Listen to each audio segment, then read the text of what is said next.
Magandang hapon po sa inyong lahat. Ito na po ang official PCSO lottery results ngayong 5 p.m. draw. November 18, 2025, araw po ng Martes.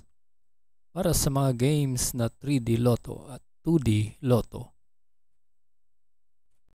Kung bago ka pa lang sa aking channel, pwede kang mag-like, share, at subscribe para updated kayo sa mga PCSO lottery results araw-araw. Para sa 2D Lotto ngayong 5 p.m. draw November 18, 2025, here are the winning numbers. 19 and 5 in exact order.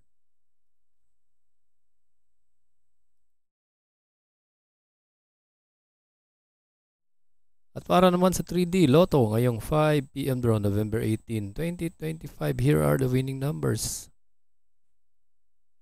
2, 5, and 3 in exact order.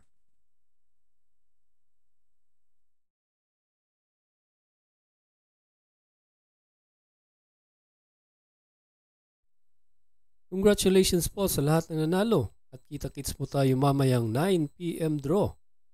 Thank you for watching. God bless us all.